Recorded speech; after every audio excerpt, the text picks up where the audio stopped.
Don't confuse silence with work ethic. I'm a boss, making decisions my first fetish. The verse cherished is perfect, that's a reverse blemish. I dropped it, connected the block, learn Tetris. This is the Sorry True Podcast. Welcome to the house of.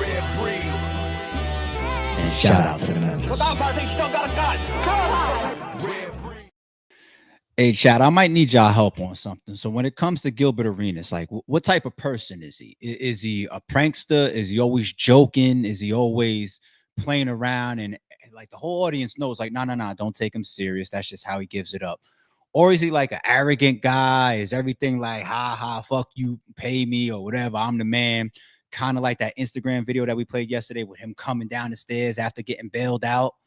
Like, chat, I don't watch his podcast that often. I'm pretty sure they're putting up numbers and doing a great job over there. But I don't know his personality like that. So, chat, y'all going to have to tell me if I'm on or off the right track. Because when you got like a show, like let's say, what is it? Like First Things First? Like Chris Broussard and Nick Wright, my favorite sports analyst, right? Especially on the basketball side. I can tell you, like, oh, Nick Wright, be careful of his very, very clever sarcasm. I have a read on his personality because I watch him. Gilbert, let's start with some updates coming from, after he was arrested and as the news reports continue to roll in. Then we'll go into his paperwork. Then I want to go into his actual response. Yeah, and Mike and Jerry, as the hours wear on, I'm getting to read these court documents a little bit further. And so it appears that the illegal gaming up here at this Encino mansion began back in September 2021 and then came to a screeching halt the night of July 19th, 2022. That's when the feds raided this Encino mansion. At the time, there were 26 high-stakes poker players inside, as well as a lot of staff that were made up of young women, chefs, valets, and security guards.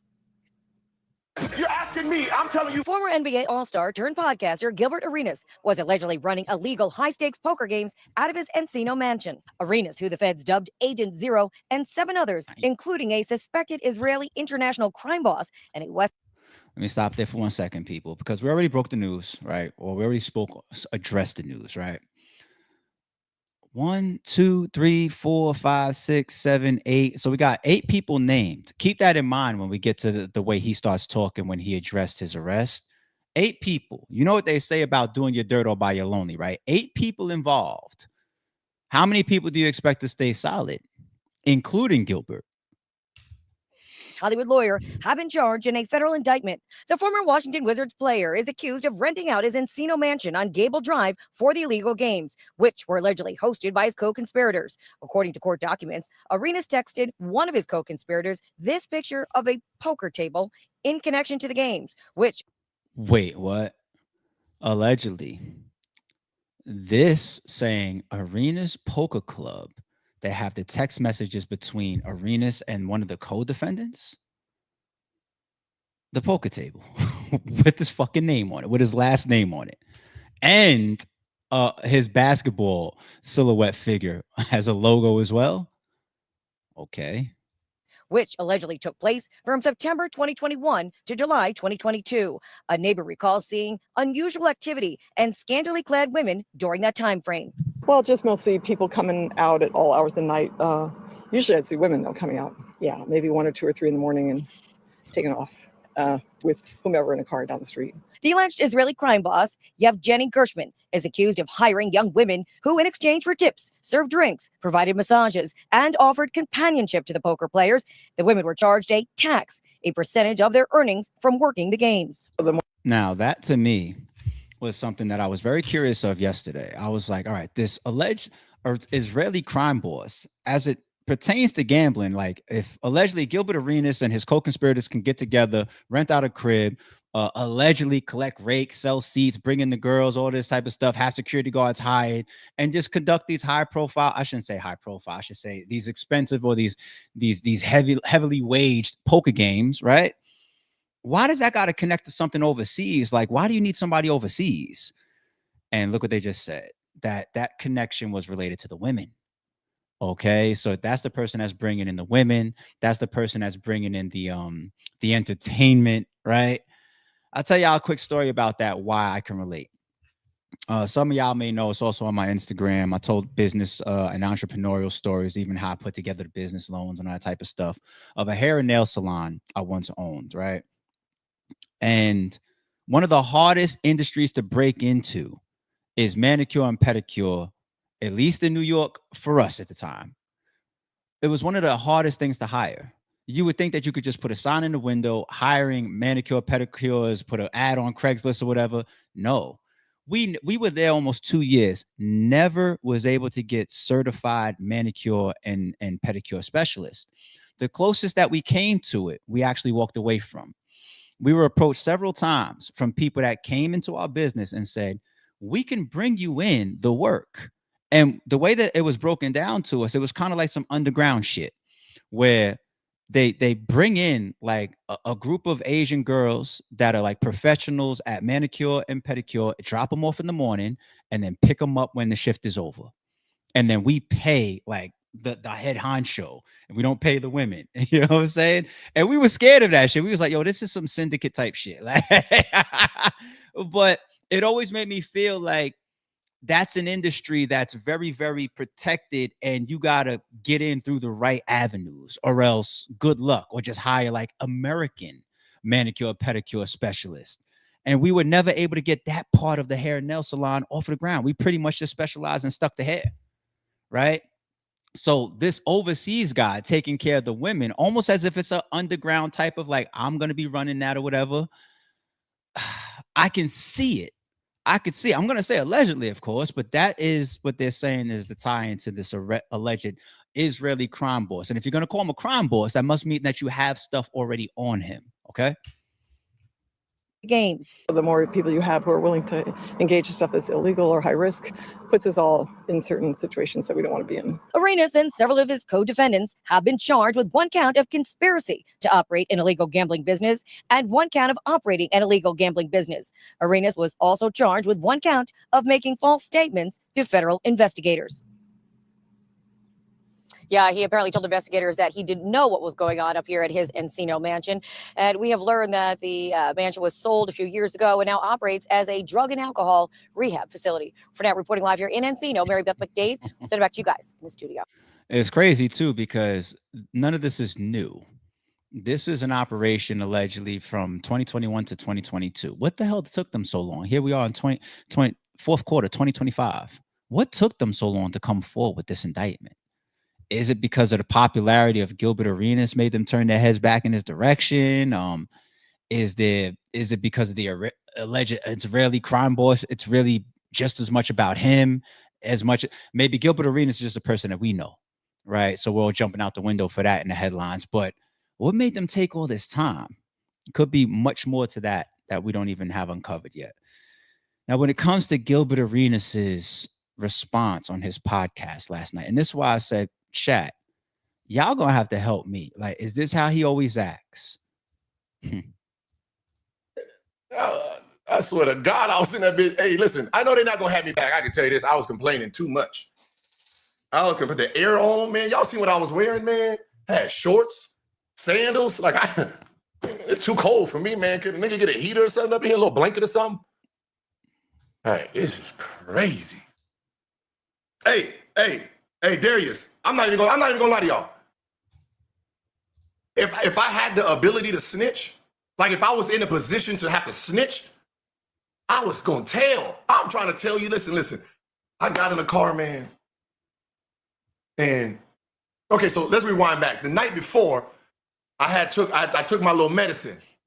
Get my little coffee in me, and then get my little bowel movement real good, trying to lose weight right now.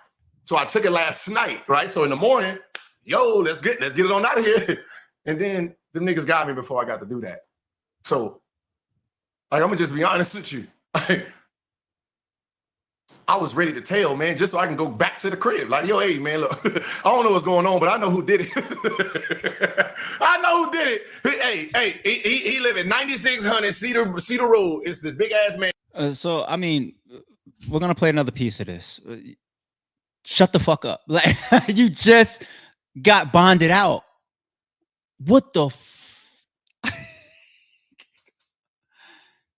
you're joking that you have, well, you would say that you have nothing to do with nothing. You owned it, but you just rented it out. I don't know if anybody's in there doing shit, even though they got the table with the Arenas on it and everything. But anyway, you're saying you're joking, but you're like, I know who did it. Oh, like this snitching shit. And you wouldn't be a snitch unless you were involved, right? And then started to give up information to the authorities. So if you truly was a guy that I own this crib, I don't want nothing to do with it anymore, I don't want to sell it, I decided I don't want to live there anymore, I decided to rent it out, and then all of a sudden somebody knocked on my door and I'm finding out I'm getting arrested because the property that I rented, there was an illegal gambling ring that was being ran there between 2021 and 2022. And if you turn around and you say, listen, this is who I rented to, I didn't know nothing about nothing. If they did, I ain't had nothing to do with it. I may have suspected this happened once or twice. I might have heard about this or whatever, but I didn't think too much of it. And that is offering information, but you wouldn't be a snitch because you have nothing to do with it. You didn't partake. You didn't get any money from it. You didn't help coordinate it. Like, you wouldn't be a snitch. But he's saying that he wanted to snitch, and I was going to tell y'all, like, yo, it wasn't me, but this person, as if you knew something. So if you knew something, then they're going to be able to prove that you profited one way or another. Now, watch this, Gilbert. Being that you're running your mouth so much, I'm assuming that they can take legal issue with you and profiting in multiple fucking ways. It's not just from sitting there at the table or saying, hey, everybody, welcome tonight.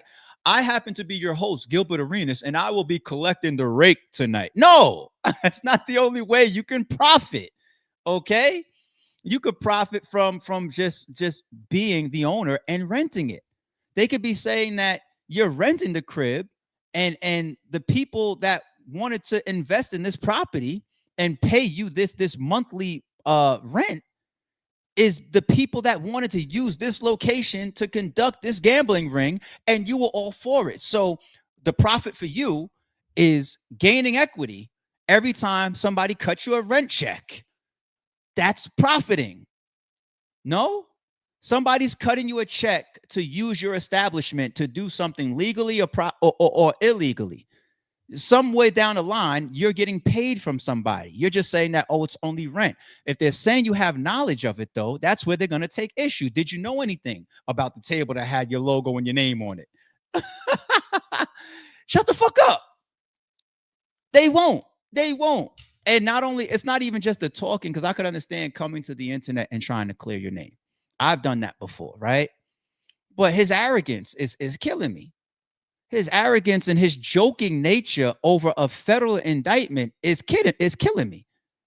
It's fucking it's killing me. And even the joking nature, here's my last point, then we're gonna go to one more piece. The joking nature about, man, listen, I just want to snitch. I don't care. You know what I'm saying?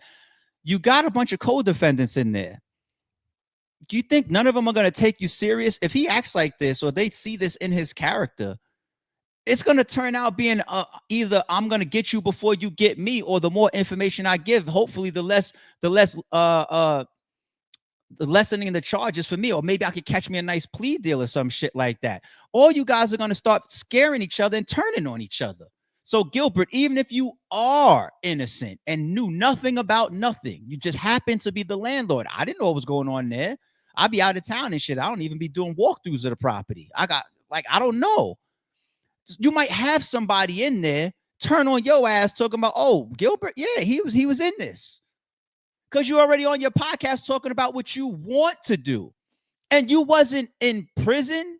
You wasn't sitting in front of a plea bargain. You just underwent the initial fucking arrest and then was given a bail and was out in 24 hours. And you're already on camera talking about snitching. So these other co-defendants, how are they supposed to interpret this? Y'all gonna be shooting at each other for the next God knows how long this is gonna unravel. Stupid. And maybe they see that in you already. I don't. That's why I asked the chat: Is this part of his shtick, or is this really him? All right. This other piece right here. Let's go to real quick. I was like, yeah, this is Fred. Goddamn, I'm gonna just be honest, man. This is the only time you actually stopped me, brother. this is the best D you done had ever since we was little. That's crazy. Kwame put something on the grill. Yeah, I bet he did cook and celebrate. Probably mad that I got out. Hey, I don't know if he know. I'm the only one that bailed out. Everybody's still there. Yeah, they not letting them niggas go. Yeah, they not letting them go, man. I'm gonna just be honest with you. I don't know who them niggas was, but they don't look like they was getting out. Yeah. I don't know what language they speaking, but I was like, yeah, nah, it look like y'all stressed. But all right, partner. Hey, y'all good luck in court. Hey, man, because I'm pretty sure I ain't gonna be there when it's time to go. Because yeah, I'm snitching. I don't know your name. What's your name? Igor? Yeah, all right, let's write that down. Igor. Yeah, he did something. You look like you guilty. I'm gonna just be honest. Most of them niggas look like. There was one nigga in there. He must have been the head. He must have been. I swear to God. He didn't speak. Okay, he did speak English because I heard a nigga speak English, but he did. I don't speak. So they gave him a translator. The translator said, "Yeah, you're not gonna bond out today. Probably next week." He's like, "Oh, it's okay. Hey, nigga, what about me? Where's my lawyer? Tell my lawyer. What do you mean it's okay? No, nigga's not okay. I don't know what you used to, but I'm not used to this shit right here. Damn. I get you. Nobody wants to be back there, but just once again, just making fun of the people that you are being indicted with online 10 minutes later. You better not know any of them. You better not have any ties to any of them talking like this. And they better not have any ties to you hearing you talk like this. And what about the person that you rented to? So even if we take, so they had like a list of like what, 6-7 people that we saw up in that news clip, right? So one of them, of course, is Gilbert. One of them, of course, is this alleged Israeli crime boss. The rest of them, if you got 7 people there, I want to assume that none of them is like you targeting what the help, the girls that was there giving massages and all types of party favors and shit and delivering drinks and making it comfortable for people to be in there spending money. You know what I'm saying? Little fucking head in the back every once in a while and shit. Luckily, I ain't catch no fucking prostitution charges yet. Next thing you know, the Diddy fucking trafficking shit is next, right? You never superseding indictment on the way. I pray not. I'm not here to wish this type of shit on people. Obviously, you don't mind it. But anyway, let's assume they're not targeting those level of people within like the 7 that we see, the names that we see. None of them are the people that you rented from. None of them are more profile. None of them are heavyweights. None of them you know at all. You're going to have to really, really fight common sense and logic in this. Okay? Let's go to paperwork. Or let's go to the indictment details, I should say. All right, indictment details. Let me get up on the small screen for y'all. All right, what do we have here? Former NBA star suspected Israeli crime figure arrested. A federal indictment alleging high-stakes illegal poker games at Encino Mansion. All right. Arenas 43, aka Agent Zero, of Woodland Hills, is charged with 1 count of conspiracy to operate an illegal gambling business, 1 count of operating an illegal gambling business, and 1 count of making false statements to federal investigators. Good job. If you're talking to them the way you're talking on this fucking podcast, you don't turn that 1 count into 10, buddy. Arenas 43. Oh, we saw that. Okay. He is scheduled to make his initial appearance and be arraigned this afternoon in United States District Court, downtown Los Angeles. Also charged in the indictment and arrested today in connection with the illegal gambling business charges are Yevgeny Gershman, 49, aka Giora, of Woodland Hills, a suspected organized crime figure from Israel. That might be the top dog. That might be the top target here. We just might happen to know Gilbert. Okay, Evgeny Chorizaviki, whatever, 48, aka Eugene, of Tarzana or Tarzana. Alan Austria, 52, aka Alicia, of West Hills. Yaron Cohen, 27, aka JC or YC, of Tarzana. And nobody got any fucking American type of names here. So Alan, but is it Evan, whatever, Karuchin, 43. Tarzan, okay. Each of these defendants is charged with 1 count of conspiracy to operate an illegal gambling business and 1 count of operating an illegal gambling business. Their initial appearances and arraignments are scheduled as well. Okay. According to the indictment returned on July 15th and unsealed today, from September 2021 to July 2022, Gilbert Arenas and the other defendants operated an illegal gambling business. Arenas rented out an casino mansion he owned for the purpose of hosting high-stakes illegal poker games. At Arenas' discretion, I'm sorry, not discretion, an even worse word, at Arenas' direction, Arthur Katz, 51, of West Hollywood, staged the mansion to host the games, found co-conspirators to host the games, and collected rent from the co-conspirators of on Arenas' behalf. That part of these indictment details clearly put Gilbert in it. Not just this, I own the crib and that's, I don't know nothing about nothing. They're saying this is at your direction. And for that to be in the indictment details, we got to assume they have some form of evidence of that. Video, text message, phone call, a snitch. Like the feds, we want to assume that the feds don't just out of thin air decide to say, hey, I want to fuck with you today. And they have no evidence to fucking go after you as well. Like if I'm just sitting here and all I am is the owner, and during your 6-month, 1 year, 2 year, 3 year investigation, hell, they might have been investigating it from 2021, and then they said, supposedly through 2022, they may have still been investigating all the way up until this fucking indictment dropped. It could have been a 5-year investigation for all we fucking know. But during this whole course of time, they have nothing on Gilbert.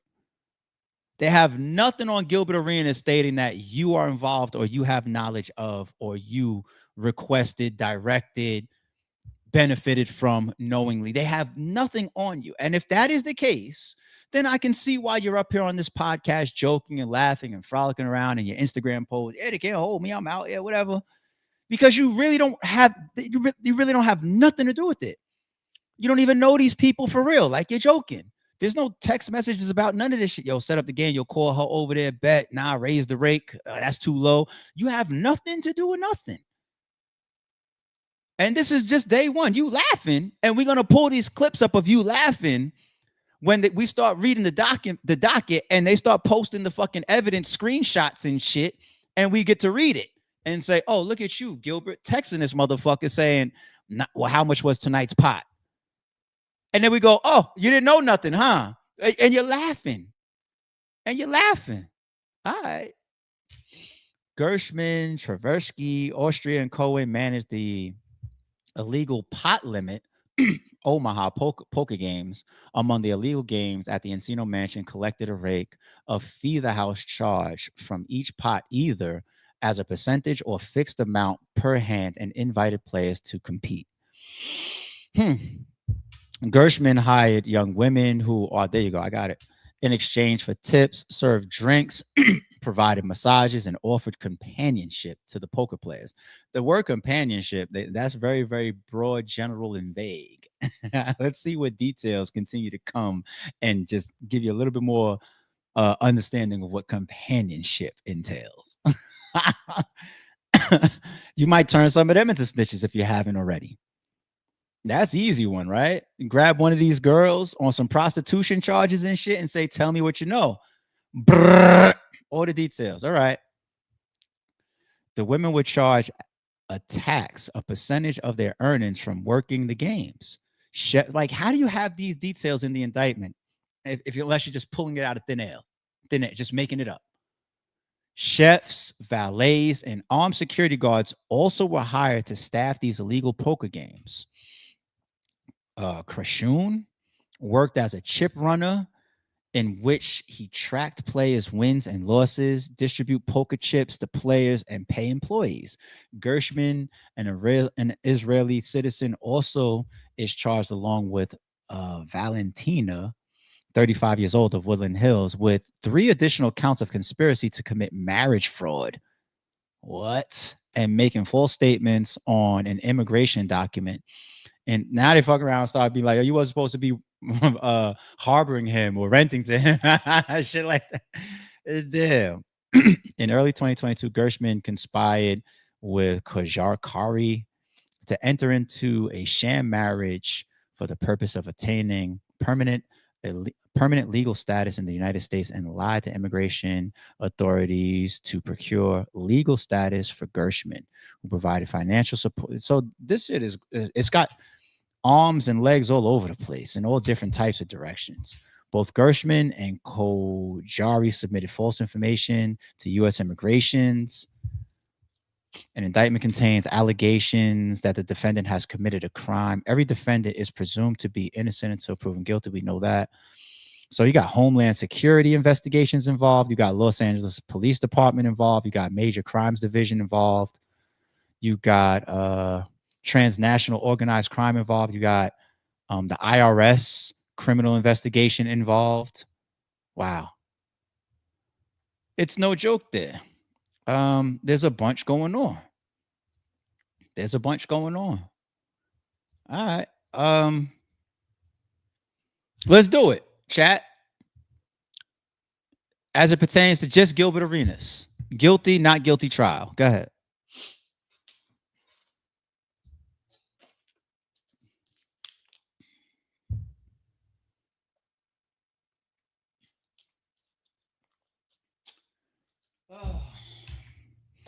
All right, what do we got? Shout out to our member Nikita Gordon, says trial. I see our member Between Rounds says trial. I see Jeezy from the chat says trial. Don Bean says trial. Gillif, our member, says trial. Our member Archetype says guilty. Just go to Vegas. Chat here. Rain Hoop says guilty. Nikita says he's snitching. He already is, right? He's telling us right here. Trial. Okay. Not guilty. Really Israeli crime boss.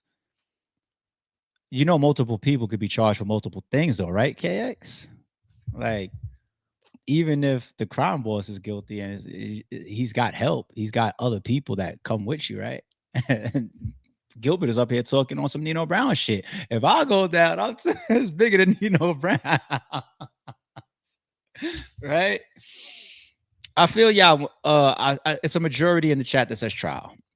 You do got a couple not guilties in there, and you do got a bunch of guilties as well. It's mixed, but I think the majority is saying trial. I say trial in all fairness, of course, as well. But my spider sense says talk to an idiot or somebody that's naive to just try to make me feel that Gilbert Arenas, you know nothing about nothing. I just can't be that naive to it. I'm sorry. All right, let's move on. Shannon Sharpe. What the fuck? Really, nigga? Really? He didn't even get a chance to get out the headlines. We were talking yesterday about his other platforms being able to continue to grow and make millions of dollars per year and move on. And in the meantime, time will heal his image more and more and more. And not even a couple of days goes by. The ESPN firing news just got to headlines. And just last week is when all the reports was getting mentioned that, that payout, that was $23 million. Shorty over here making public posts. All right, bye, people. I quit OnlyFans. We're like, damn. And just that fast, Shannon Sharpe is being sued for $20 million after falsely claiming a woman's husband left her over a viral flirty moment with Usher, even though she wasn't married. We're going to watch the video, y'all. We are. According to court documents, Shannon Sharpe faces a $20 million lawsuit after allegedly spreading false claims about a woman's viral moment with Usher. Jamalita Tillman, a global director for the Harold Washington Cultural Center, says she appeared on national media to correct the record. but alleges the defendants continue to spread rumors. She also claims the false narrative caused significant harm to her character and led to emotional distress. Now, I know the headlines going around, including this one, just say Shannon Sharpe, but Ocho Cinco is also being sued in this, as well as Shay Media. And once again, we were just talking about Shay Media yesterday. So three targets on the lawsuit from this Jimalita Tillman. All right. Before I get to the video, let's take a look at actual docket filings. And boy, oh boy, oh boy, we will be getting to a guilty, not guilty in trial at the end of this one. All right, let's go small screen for y'all. All right, here we go. This is straight from the docket now. This isn't a indictment detail post. This isn't speculation. This is official court documentation. All right, so it was filed on the 25th, a couple days ago. Complaint for defamation. Parties, plaintiff, Jimalita Tillman, an individual residing in Chicago, Illinois. Defendants, Shannon Sharpe and Chad Johnson, associated with Shay Media. 2, jurisdiction and venue. The court has jurisdiction over this matter as the plaintiff resides in Cook County, Illinois, and the defamatory statements made by the defendants have significantly impacted the plaintiff's reputation within the state.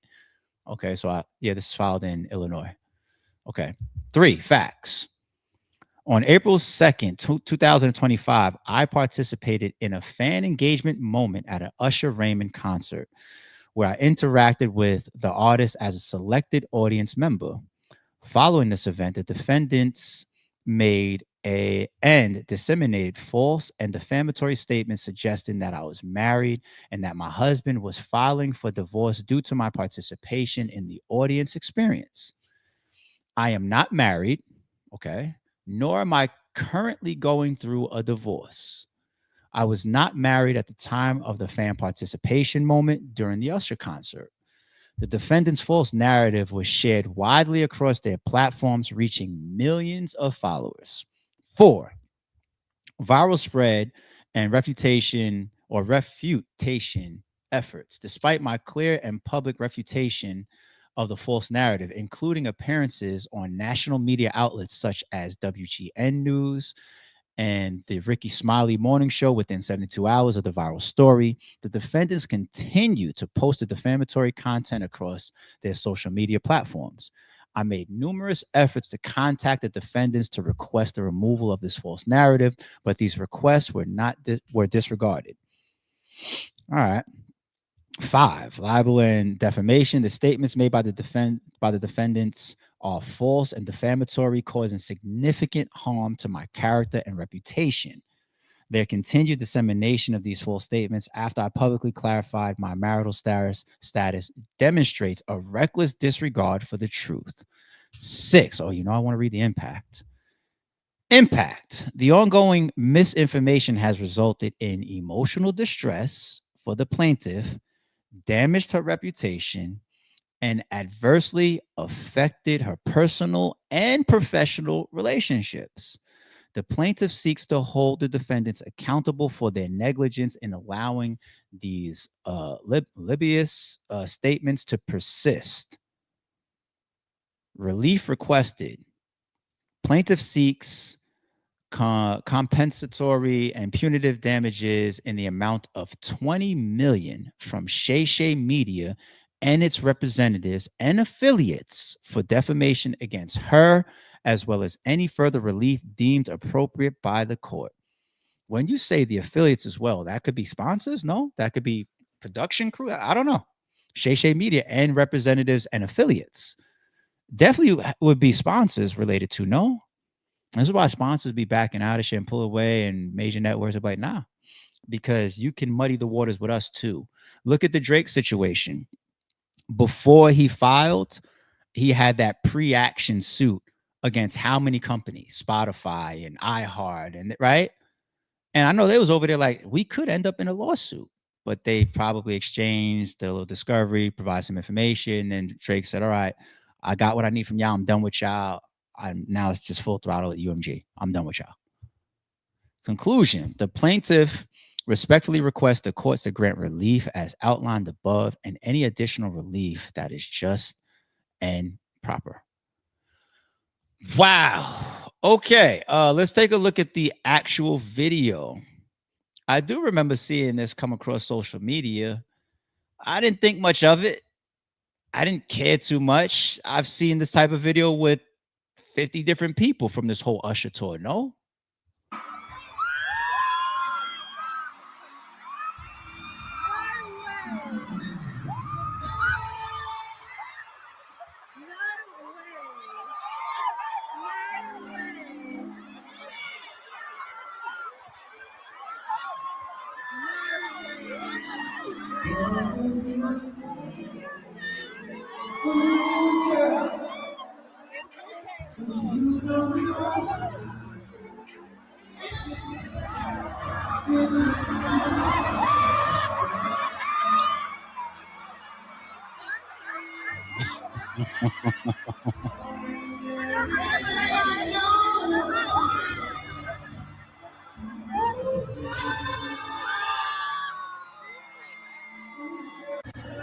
Did they do that little cherry thing that they always do already?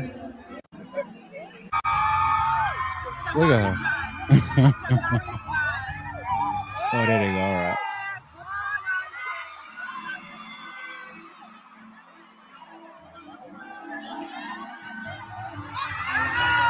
Do your thing, girl.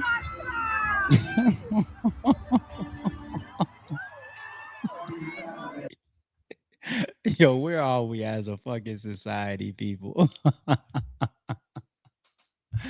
Yo, I saw some of the interview footage. I'm not even gonna bring it up of this woman, speaking to this, and in some of the interviews, she's even laughing and like kind of like playing along with it, like, yeah, nah, I'm not married. Like she's really doesn't seem too emotionally distressed to me. But where the fuck are we?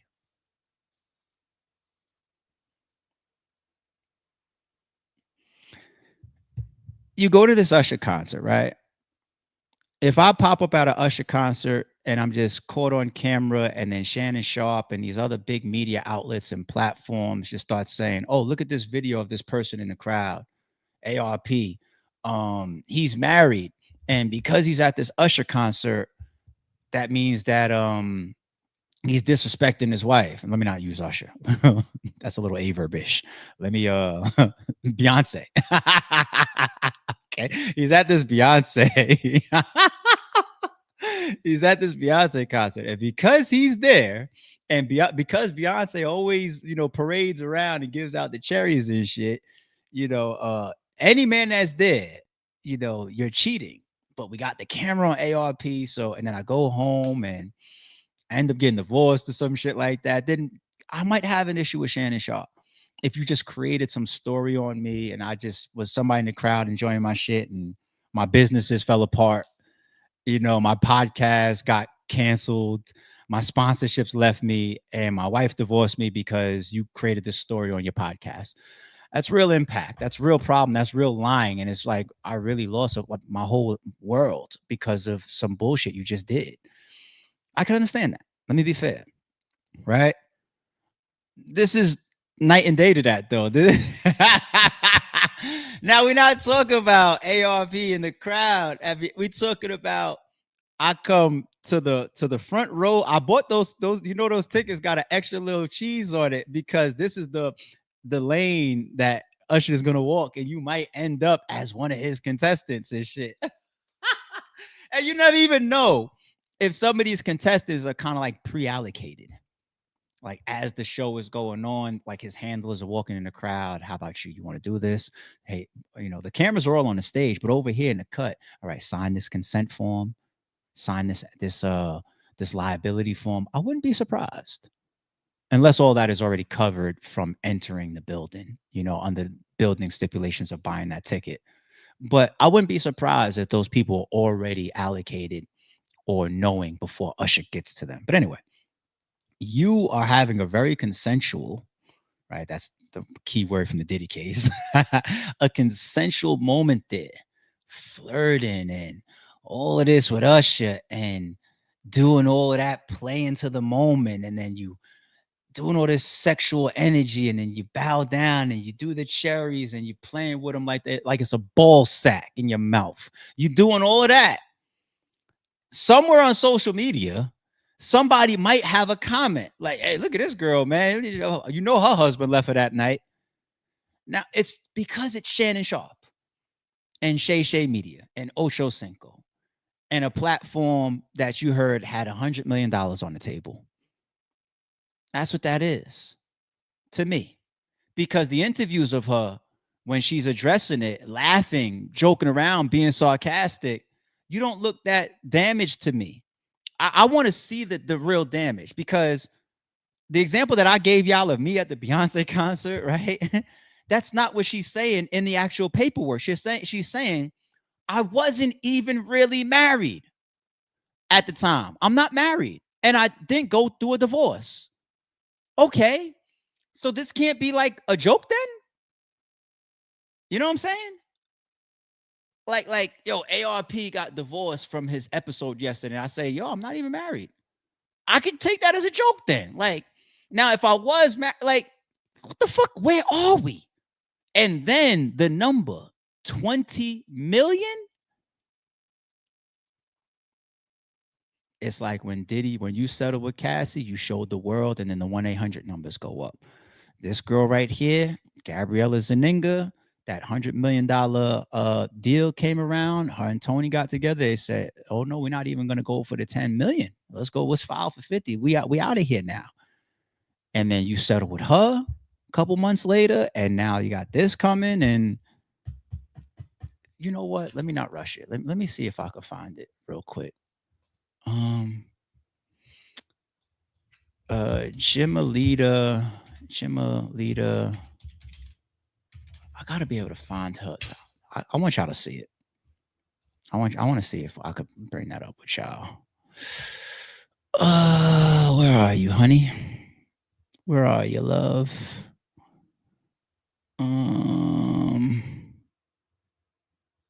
Is this it? Yeah, that's it. Okay, let me bring this up here. I found it for y'all. I found it. Okay.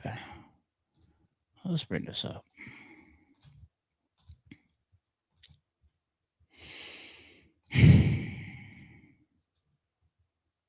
Somebody shared the video and said the description of the video was that, like, this woman, her husband divorced her because of her connection with Usher and everything else. So that's just completely not true. That is just to get it there, because a lot of people are seeing this video in that context. Completely false. I am single. I am a retired homeschool mom looking to expand the arts here and across the pond. I am single. You got a cherry? Give me a jingle. No, she's got cherry.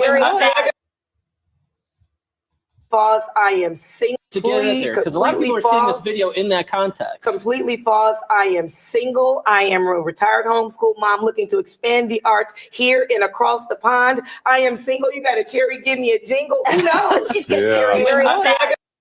I'm looking to expand the arts here. So you're retired and you're looking to expand the arts. You know what my thought would have been? What comes to mind for me, lawsuit shit don't be coming to my mind. Like I don't come from that era of that's how to make $1. You know what my mind would have went? If I'm this retired, I'm trying to expand the arts and gain notoriety to whatever I got going on. And that's another thing too. If you're retired, how much business could have been impacted then? I just thought about that. Hey, Shannon, these are some things for your defense. But anyway, if I was really single, like she said, and then I saw this viral video that stemmed from, not the video, because Usher's going viral with his people regardless, right? Let's say the Shannon Sharpe clip or Cap or whatever goes viral. My thought is to reach out to their platform. And if it's 100% not true, I'm not married, I'm single and all this, I'm not getting divorced and all that, I don't know what you guys talking about. My thing be like, hey man, bring me on the podcast, man. Let's joke about it. Let's talk about it. And then I'm gonna use that spotlight to do whatever I got going on, even though I'm retired. That would have been that's what comes to mind for me. You know what I'm saying? Like, hey, man, yo, you know that shit is some bullshit, Shannon. Yo, y'all got me up on the viral Shannon Sharpe shit. Shit, yo, put me on there. That would have been my thought. That would have been my thought. How the fuck how do you go from putting yourself this consensual usher moment that's plastered on the big screens? The whole crowd has their cell phones out. This is going to go viral along with every other girl. I could find 50 of these online that he did this with, right? Yours goes viral. A podcast picks this clip up and says she's getting divorced behind this, and you're not even married. And you're retired. How does that equate to $20 million damages and emotional and mental distress? You was totally fine juggling the fucking cherries, right? In front of the world. Now, because somebody said you're getting I'm trying to add it up and I fucking can't. And retired. Chat, I'm skipping the guilty, not guilty trial. Shannon, it sucks to be you this in 2020. Well, I shouldn't even say it sucks to be you. A lot of people would trade shoes with him very fast. These lawsuits both of them will be closed out and he will still be a multimillionaire. He's just earning what he's earning. He's just earned what he's already earned over the course of his career. So shout out to him. But, wow.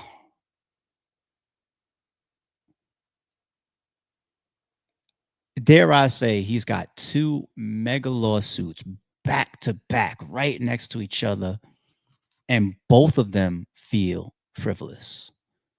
That's just fucked up. Allegedly, Jim Alita, don't come after me. I'm glad I don't got it, because I just want to be able to stay on my little podcast and speak my mind, but I'm going to always try to use the word allegedly as much as possible, because y'all want to come for my $400, $500 that I got saved up in the bank. Y'all might say, yo, you got 500 in the bank. But I feel like your comment and your chat just changed my whole life. It ruined all my business and personal relationships. I can't get married now because you covered that. Give me the whole 500 in your savings account, ARP. It's crazy. Y'all gonna end up Gilbert Arenas and me and using this clip like, look, ARP's really getting sued for that 500 now. Look, back in fucking August 1st, 2025, he was laughing about it. It's insane. It's fucking insane, B. We might have to do a best of frivolous lawsuits when we close out the year. Like our New Year's episode, best of frivolous law. You know what I might do? Don't let anybody out there take my idea. This is a sorry it's true idea. I think to close out 2025, I want to do a top 10 frivolous lawsuits, and we're going to go from 10 all the way to who takes the #1 spot of a bullshit frivolous lawsuit.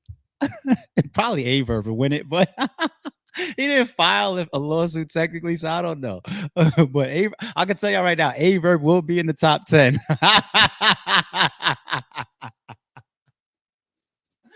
Even for the threat, he's going to make the top 10. Oh shit. Would y'all like that stream? I want to move on, but I just need a moment. I'm stuck. I can't believe it. 20 million. You wanted to juggle the balls at the Usher concert in front of the world consensually. Somebody says you got a divorce behind it. You're retired. Emotional distress. Ruin my professional relationships. Ruin my personal relationships. $20 million problem.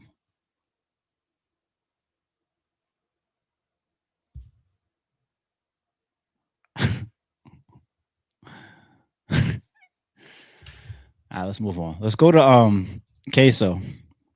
So last night, I told y'all, keep an eye on things, because our habits over here is that we're live in the mornings, and then the clips from the lives come out. Some of those clips are members onlys because they move around sometimes to different areas of network, the lives versus the uploads and whatnot.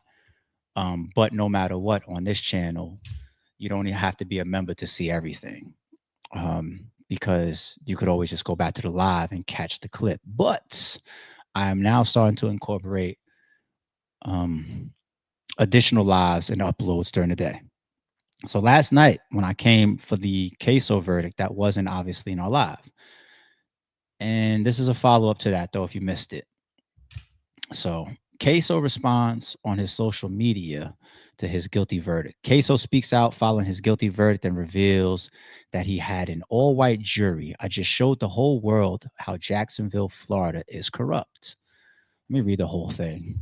I had an all-white 12 jurors with 3 white state attorneys with a white judge in a court room with all white judges on the wall. Every black person that I could pick on my juror was struck by the state.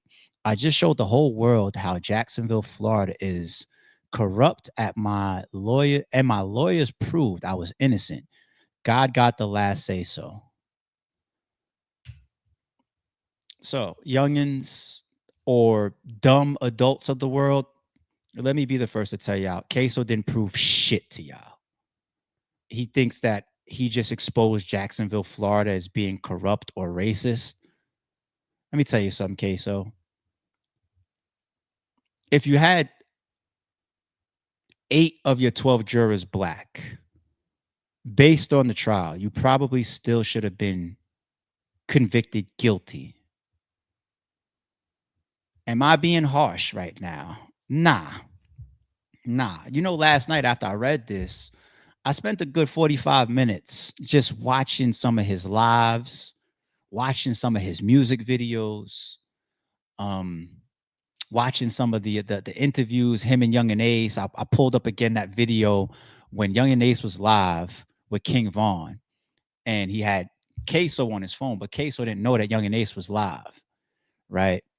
So he's like, Young and Ace is like, yo, Ksoo, man, come on the screen, man. I'm on here with King Von. And when he comes on, King Von says, who, Ksoo? Yeah, Ksoo knows how to do that.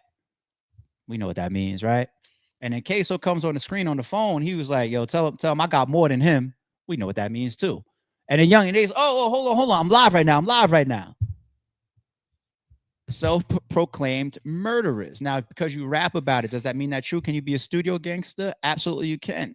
But dare I ask the whole chat or anybody that watches this video, do you believe that Ksoo is real in his demon reputation or his shooter reputation or his street nigga reputation?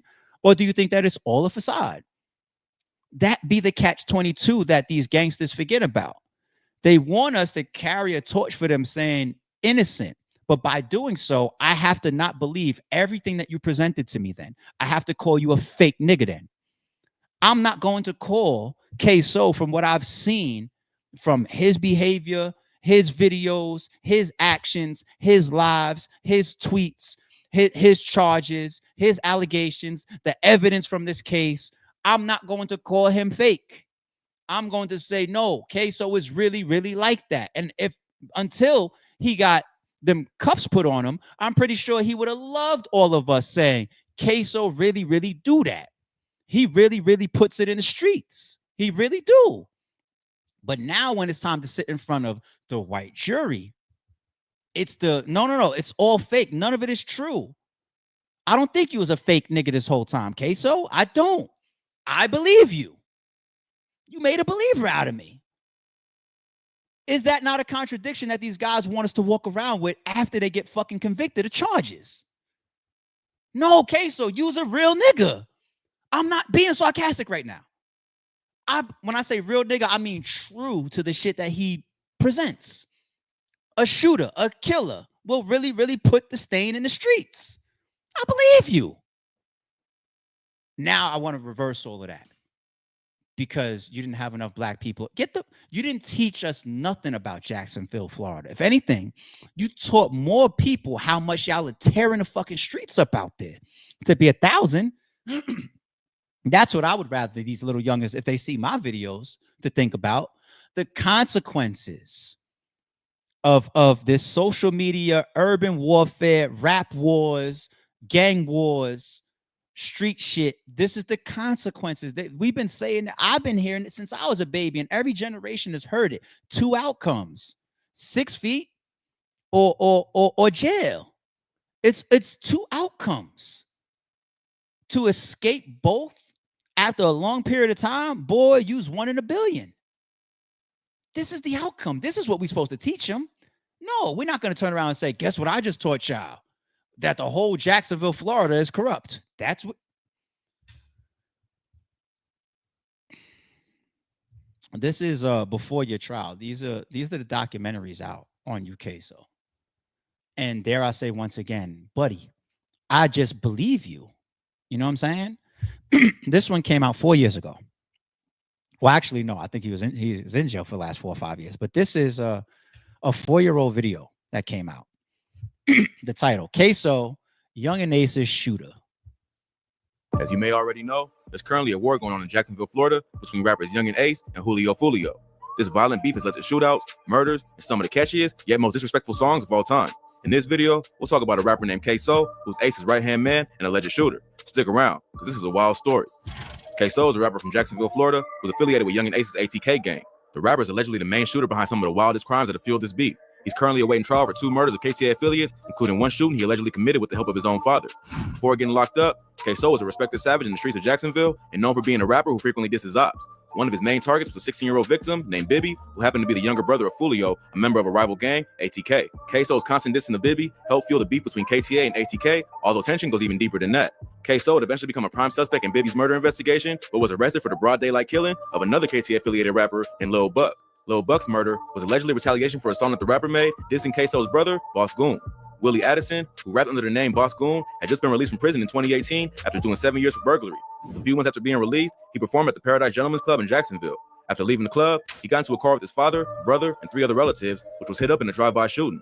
Everyone in the car was injured, but Boss Goon was the only one who was killed. Although the rapper had a criminal past, his family members told the media that he had changed his life after getting out of prison and was now focused on music. So the shootings believed to be part of the ongoing war between KTA and ATK, and the shooters wanted to get at Ksoo by targeting his family members. Although Ksoo had always been a savage, his brother's murder would turn him cold-hearted and lead him to seek revenge on anyone involved. He ended up finding a target for his anger, rival rapper Charles McCormick, aka Lil Buck. Lil Buck was a rapper affiliated with Julio's KTA gang. The rapper released a diss track aimed at Boss Goon, and not long after he was killed. This led Ksoo to assume that Lil Buck had something to do with his brother's murder. So Ksoo began to plot his revenge and seek the help of his own father, as well as 2 other friends to carry out the hit. The crew caught Lil Buck lacking outside an Arlington shopping plaza and shot him several times. Witnesses say they saw 2 men who fired off at least 6 shots and then got into a car and sped off. Police were quick to arrive to the scene and saw one of the shooters standing over Lil Buck. They got into a high-speed chase with the getaway vehicle, which ended up crashing in a residential neighborhood. Ksoo and his 2 accomplices then got out of the car and escaped on foot. They decided to split up to make it harder for the cops. Ksoo went in one direction with the cop tailing him. The other 2 men ended up hiding in a nearby home, taking the woman who lived there hostage. They stole some of her husband's clothes and made a call to have someone come pick him up. The woman who was held hostage will later become a key witness in helping the police identify the 2 men who broke into her home. Their names were Dominique Barner and Leroy Whitaker, who were allegedly known associates of Ksoo. The woman was able to identify one of the men based on his tattoos and pointed him out in the police lineup. Barner was also arrested for the home invasion and will later admit to a confidential informant that Ksoo was the one who killed Lil Buck. Barner was not aware that the man was wearing a wire and bragged about the murder, admitting on tape that he was the driver and Ksoo was the shooter. Based on the information he provided, police were also able to recover the murder weapon, as well as an additional handgun and a white t-shirt that contained DNA belonging to Ksoo. The police were then able to use this as evidence, linking Ksoo to the scene, proving he was involved in the murder. If that wasn't enough evidence, the police also looked at Ksoo's own social media to see if they could find any evidence linking him to the crime, and they ended up finding tons of crazy stuff. They not only found photos of Ksoo posing with guns, but they also found a video of a kid singing the song Ksoo Homicide by Young and Ace right after Lil Buck was killed, and a video of Lil Buck rapping with the caption, "Bye Bye." But probably the most damaging piece of content they found on this page was a video of Ksoo at the nail salon with the caption, "Killing and get my toes done." That was more than enough evidence for the cops to make an arrest, but to make things even worse for Ksoo, when Dominique Barner was interviewed about his involvement in the murder, he confirmed everything he said on the wire and admitted that Ksoo was the one who took out Lil Buck. He even went as far as snitching on Ksoo's father, revealing that he was the one who picked him up after they ditched the getaway car and hid in that random woman's home. That interview was enough for police to find Ksoo and arrest him immediately for murder, while his father was also arrested for accessory to murder after the fact. Hakeem Robinson and his father, 49-year-old Abdul Robinson, are both in the Duval County Jail. Hakeem Robinson is charged with second-degree murder, and Abdul is charged with accessory after the fact. It seemed like Ksoo couldn't catch a break, and if his homie snitching wasn't bad enough, there was even video footage from the scene that showed everything go down. Dash cam footage from a nearby vehicle captured the shooting, and surveillance footage from a home in the area showed Whitaker and Barner running through the neighborhood, jumping fences as they try to get away. Ksoo and his 3 accomplices are currently fighting this case and face life in prison if convicted. Even though Ksoo seemed like he might get away, there was a pretty sloppy hit that left plenty of evidence for police to track. Plus, all the bragging on social media probably didn't help, and he'll have a hard time explaining why he was so happy about Lil Buck's murder if he had nothing to do with it. But if things weren't looking bad enough for Ksoo, while behind bars, he would also be charged with the 2019 murder of Adrian Gaynor, aka Bibi Osama, Julio Fulio's younger brother. Lil Buck's murder wasn't the first time that Ksoo was featured on the Jacksonville news. The rapper was the subject of a controversy the year before after he used pictures of real murder victims in the album art for a project he released called Bibi Out. Controversial rap album cover is making its way around social media. The cover shows pictures of men who have been murdered in Jacksonville. Local rapper Ksoo posted the picture to Instagram. Bibi, who's one of the victims shown in the artwork, was a 16-year-old who was tragically gunned down outside the apartment complex where he lived back in February of 2019. Bibi was Fulio's younger brother, and his death has been used both by Ksoo and Young and Ace as a way to taunt their op. Bibi's name became famous after he was included in the viral song Who I Smoke, where Young and Ace calls us the names of dead KTA members after a chorus of Who I Smoke. Ksoo has also rapped about Bibi on tracks like Ksoo with bars that are just as disrespectful. Plus, Ksoo has also been known to make fun of Bibi on social media, taking it as far as mocking his mother for going after her son's killer. Hey, they got his mom walking around. March.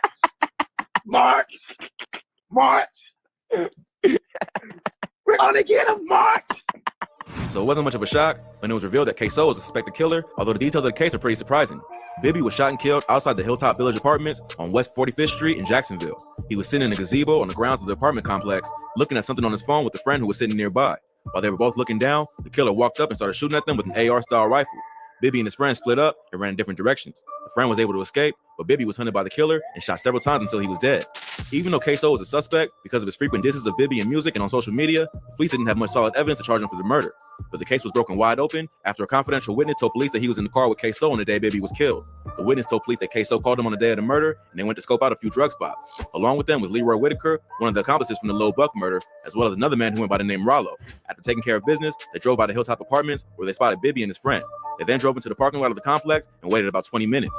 Then, Ksoo and Leroy both got out of the car with weapons, while Rollo drove the witness to another parking lot close to the gazebo. The witness claimed that Ksoo went after Bibi, while Leroy chased after the friend. Bibi ended up falling to the ground only about 5 to 10 yards from the car. Ksoo then allegedly shot him in the back of the head while he was shielding himself with his hands.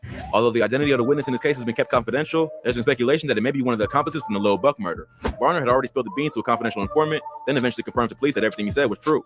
So if he's already down as a snitch, it makes sense that he would go all the way and tell the police everything that he knows to get a lighter sentence. He's currently being held at the Duval County Jail, one of the toughest prisons in Florida. Since he's potentially looking at doing life in prison for the murder of Lil Buck, he'd probably rather take his chances on the street over spending the rest of his life in prison, especially after snitching. In addition to the Lil Buck homicide, Barner is also facing charges for a separate murder of an innocent bystander who was killed in a shootout between two vehicles. 50-year-old Damon Rothermel was riding his bike down Emerson Street in Jacksonville when two vehicles entered the area with passengers inside firing at each other. Damon tried to dive off his bike to avoid getting hit, but was tragically caught in the crossfire and ended up losing his life. Police believe that Dominique Barner was involved in the shootout and is being charged with an additional count of second-degree murder because of this. So things aren't looking good for Barner, and it seems like he's willing to do anything to protect himself. Whoever it was that spoke to police was someone close to Ksoo. It had to be someone he was comfortable catching a body in front of and going about his daily life as if nothing happened. So either Barner was the informant in both cases, or Ksoo has a serious problem with who he lets in his inner circle. Ksoo was originally held on a $1 million bail, but that was raised to $3 million after he got hit with the additional murder charge. Although things are looking pretty questionable for the rapper, police are relying on witness testimonies to tie him to the Bibi murder. With a good team of lawyers, they may be able to poke holes in the witness's credibility. If Barner is the witness, Ksoo's lawyers could argue that he's just trying to give the police anything he can to avoid jail time, and therefore, his story could be biased or even made up. But all the dissing and self-snitching that Ksoo did online and in his music isn't going to help his case.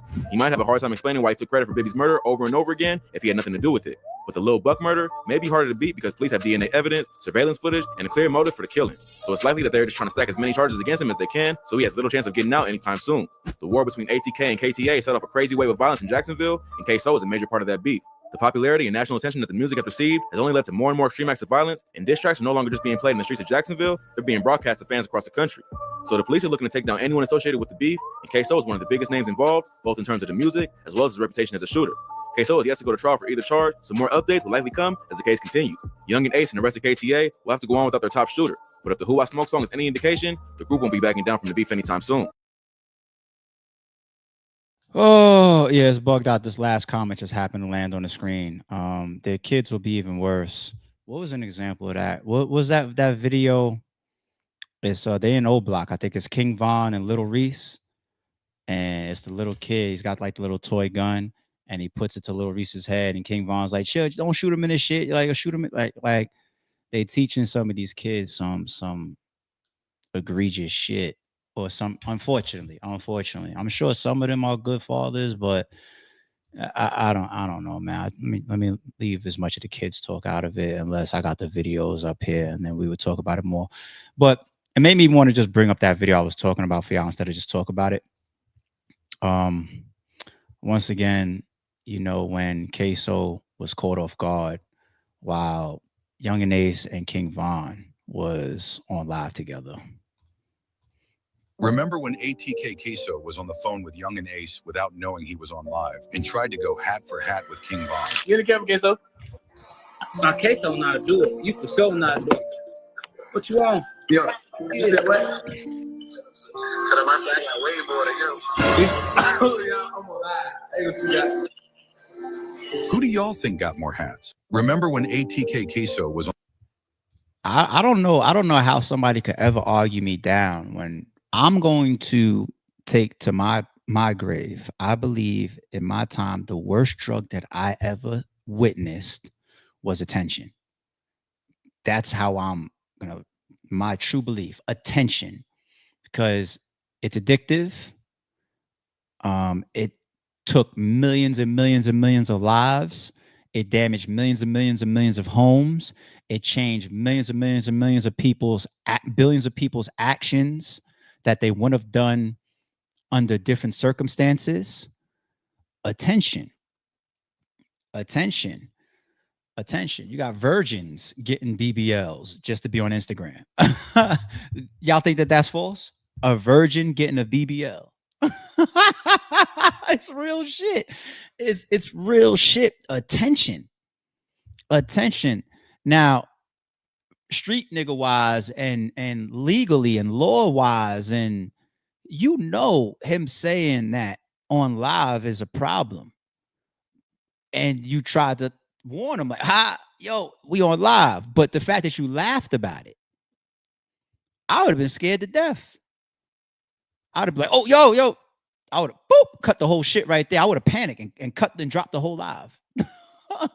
Y'all laugh about it because I really feel on the psychology side that part of y'all wants the world to know. What am I saying? I feel. Go watch the King Von serial killer documentary. Why am I saying this an opinion? It's a fucking fact. If you look at all of the tweets and the lives and the posts and the lyrics of King Von, he wanted the whole world to know. And he marveled in it. He did. He got something out of that. He got something out of knowing that people knew that he would or has taken a life. And Ksoo to me is no different. There's a lot of King Vons in the world. We just know King Von. There's a lot of Ksoos in the world. We just know Ksoo. Okay? So Ksoo, I'm sorry, but you ain't proved shit to these young people. I hope that as Ksoo continues to mature while serving his time or while being in there for life, I hope he continues to mature and one day he gets on social media and he uses himself as a prime example of what these little young niggas are supposed to avoid.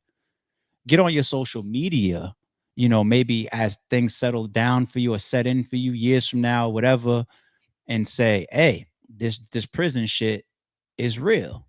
If you want to play in the streets, this is what happens. Do that. I would cover that with just as much passion as I'm covering this. I would cover it with more passion. I'm a man of my word. If I see a Ksoo post go up, Ksoo drops an Instagram story from jail, yo, streets, all that drill music and back and forth and shooting at each other and dissing each other's dead ops and killing each other and all that. That ain't the way. I'll do an hour-long fucking stream on that. That's what hopefully you can try to teach them. Not that you expose Jacksonville, Florida, after getting convicted of what we all believe you're known for. Make it make sense. Let's stay with crime for. I got a bunch more for y'all. It's Friday. We here.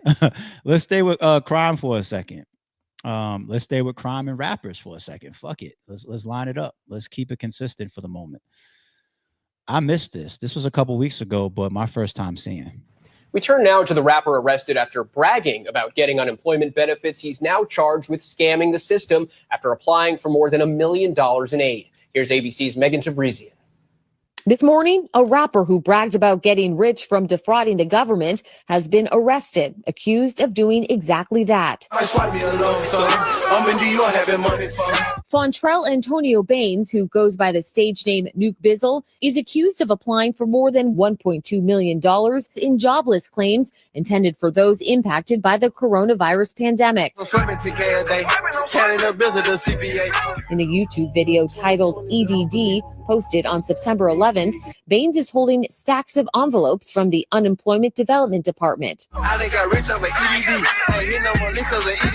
bragging about getting rich. Another rapper boasting about going to the bank with a stack of these. Those envelopes, presumably debit cards for those filing for unemployment. You got the name and number, I got the edit. Baines' music video painting a remarkably similar picture to what federal prosecutors argue actually happened. Authorities saying the rapper used stolen identities to apply for jobless benefits. We turn now to the rapper arrested after bragging about getting unemployment benefits. He's now charged with scamming the system. You know, people, there actually is a part of me that ain't really on niggas' heels or being super duper on 1,000 judgmental for people that rob the system or find their ways to a bag illegally, as long as you're not harming innocent people, right? There's a part of me that's just like, yo, get it how you get it, man. Like, I ain't whatever. I might bump into somebody right now and tell me some scam that they're running, and as long as nobody being hurt, like they don't tweak the humane side of me, then I just be like, yo, get it how you get it. I'm cool, but get it how you get it. I'm not even on niggas' heels for that. It be this shit. We just came off of the good old attention drug. You detail all your shit in a fucking music video, and we watch it. They all see this. They see what we see. They see the Ksoos and they see all these people go to jail, right? They don't care. They don't care if they know, like, oh, you would think that you could see it once, twice, maybe 3, 4 times, 5 times of these rappers going to jail and the lyrics and all the type and the posts being used in court. It's happening to Lil Durk, one of the highest profile rappers of this generation. Lil Durk, it's happening to him. Lyrics being used against him. All of these rappers, they see this shit. They know what Lil Durk is fighting.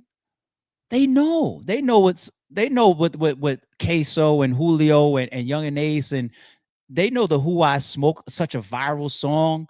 They know what these niggas is rapping about. And then when they get the indictments, they know.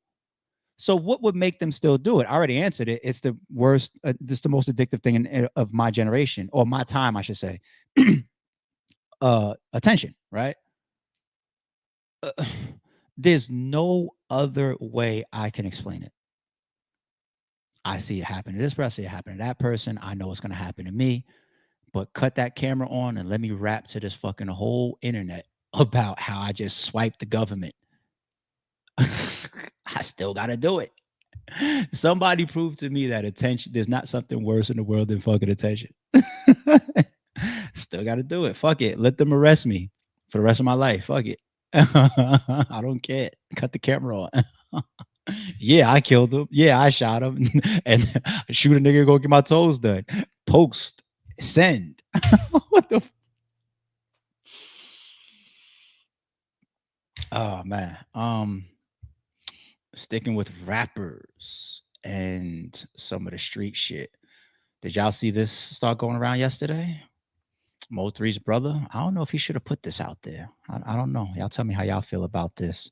MO3's brother says MO3 used to shoot people, then call him laughing at 3 or 4 a.m.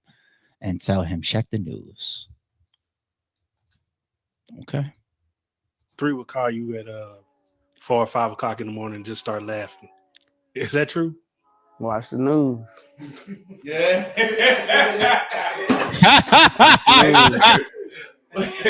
That nigga FaceTime me late in a bitch. He just all black, just like some Arnold Schwarzenegger shit. Just he ain't even saying that. He just like, you know, breaking down the shit and like, I'm like, bro, what the fuck is you doing? Like, why you not asleep? But yeah, that nigga 3, everything y'all rapped, he rapped about. Bro. If they was to do a documentary on MO3, would it be like King Von's story? Yeah. Bro, that nigga, yeah, that shit real though. He calling like, and it's crazy because some shit happened. And I thought he was capping. You know, he be making them songs and shit. Like, I'll be around, bro, but I'm not around every single, you know what I'm saying? I'm on my own, I'm hustling. I might be. I got a question. I mean, the people in the background laughing, y'all do what y'all do. Is MO3, I don't know him. Is MO3 Brother a street nigga? Does anybody in the chat know? Is MO3's brother known for being a street nigga or a gangster or anything like that? I'm curious in the chat. I'm gonna give it 20 seconds for the chat in case somebody knows that. Dude that just did the interview. Is he a street nigga? Is he a gangster? Does he got that stain? Nikita says never heard about him. Anybody from out that direction or follow their movement so close that y'all know a little bit more about MO3's brother? Anybody know more about him? Anybody? Dwayne says my first time seeing him. Sweet Butter says he said he wasn't in one of the men. Okay. I ain't hear nothing about him from our member Sniper. Okay. Don Bean says never heard of this guy. Okay, yeah, me neither. The reason why I asked that is because I was curious, because despite the laughing in the background, you see dude MO3's brother, like him smiling and kind of being laughy with his explanation as well. If you're a street nigga, it actually does justify him laughing and over his brother right there. But if it's not, if it's like, yo, my brother's into what he was into and I just was where I was and doing what I was doing, this is the stuff that actually resulted in your brother losing his life. The running around and shit. So if an interview, if it was me, maybe I'm different, maybe I'm bugged out, you know, but if it was me and an interviewer is asking me about the rumor of my brother calling me and telling me that he just put in some work, my whole vibe would drop. Nobody in the room would be laughing based from my energy. I would be like, yeah, man, like he definitely was active and he definitely would call me at times. And I wish I could have maybe thought a different action or maybe given him a better response that maybe would have influenced him more to get him out the streets or to stop doing that shit. Maybe I should have went to him or I don't know. But yeah, he really would make those calls to me sometimes and tell me put on the news. The whole room's energy would come down from my response. Nobody would be in there fucking laughing as if it's cool. As if it's funny. Y'all are crazy. Y'all are crazy. So I don't know why the brother's laughing or smiling there. And I don't know why the whole room lit up behind that. This is what we're pushing. Interviewers, do your interviews. We want to click play. We want to see what some of these people are talking about. We like the stories. We like the entertainment. We like the jewels. We like the lessons. But y'all that are behind these, what the fuck is funny about that? He's dead behind it. What am I missing? All right. Let me stay with crime before we got one more. Is this crime? Yeah, it is crime. Let's stay one more in the crime avenue. Hi everyone, my name is Joycelyn Savage. I'm 29 years old and I'll be 30 next month. I just want to come out here shortly to let you guys know that I am not a victim. I've been with Robert for 10 years. He has been incarcerated for 6 years and I have seen him every weekend for the past 6 years. Just 3 years ago, I proposed to Robert and he said yes. And we are planning on getting married and having a family, and I'm very excited about that. But anyways, I just want to come out here and let you guys know to please do not believe the lies that my mother and father are coming out here saying about me and Robert. I am not held against my will. I am not a sex slave. I am not brainwashed or any of those crazy lies that were told on me. And I just want Robert to get the righteous justice that he deserves because he deserves to be free. Enough is enough. I'm tired and he's tired as well. So I just want you guys to continue to please pray for him. I'm praying for him. I believe that he will be out soon. I have hope. And just you guys, please just do not believe the lies because enough is enough. It's been 6 years and I'm just tired.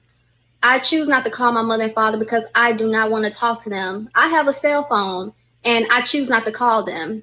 So I'm a grown woman. And if I decide not to call them, that's my choice.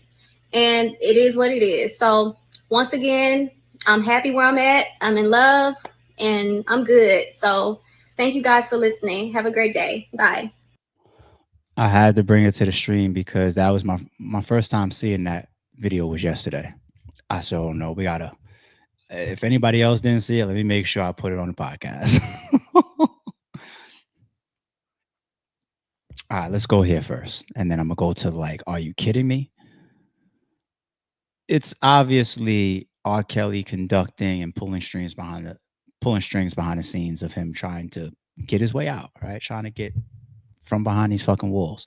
What was it, like last month we reported on him saying that he's being attacked and people are conspiring, the COs and prisoners are conspiring to kill him, slide him, bad medicine or whatever. So we had that, we saw that, and then this girl puts this video out as well. We want to get married and this and that. Don't listen to my parents, because there are some parents out there that was tied to some of these children or these underage girls and these women saying that my daughter was taken advantage of by this fucking guy. Remember, this guy had an entire movement against him. People were showing up at his concerts, protesting his albums. Y'all saw the documentary, right? The series that was put out on him. But here's the gotcha here. I was just like, wow, shorty, you and him, good job. Did y'all hear how old she said that she is? She said she is 29 years old. Did you hear how old she said, or how long she said her and R. Kelly have been together? She said 10 years. R. Kelly is 58 years old. That would mean that you were 19 and he was 48. Classic interview. So some say teenagers. When you say teens, what do we mean? I don't know. Like that was the worst answer. You should have just put on camera. But anyway, you mean like 19, 18? I have some 19-year-old friends. 48 and 19. There's no doubt in our minds, right? R. Kelly absolutely was, and I'll still say allegedly, a predator. A predator of younger women. Allegedly. 48 and 19. You just put on camera while you're trying to bid for him to be let back out. Okay.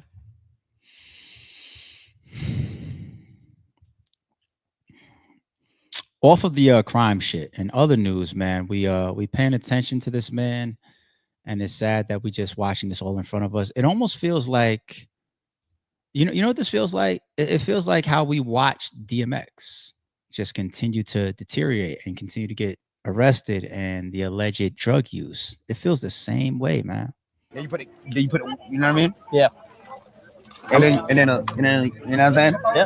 Oh shit, I already know. And then, yeah,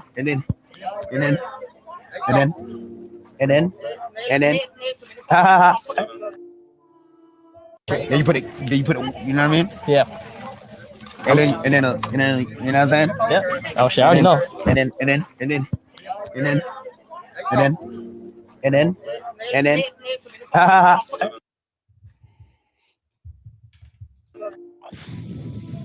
you put it, you know what I mean? Yeah.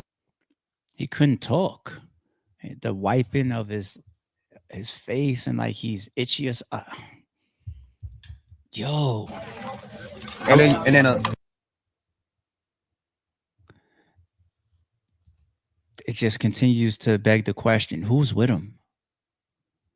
Who is there with you at this time? Like who's watching your back? Who's your driver? Who's your friend? Who's your family member? I know when it comes to drugs, a lot of people say you can't stop people and they have to want to save themselves. That drug thing is a whole different arena. Same thing with alcoholism. I lost one of my closest friends related to alcoholism, right? Somebody that I considered a brother due to alcoholism. The person could only want to help themselves. And seeing this from Kodak is similar. It's like, is anybody helping? Or is everybody just being an enabler because he's still the bag and highly sought after and a big rapper and a big name? if you're around him, man, this is the same. We watched it with DMX, B. Rest in peace, allegedly and respectfully.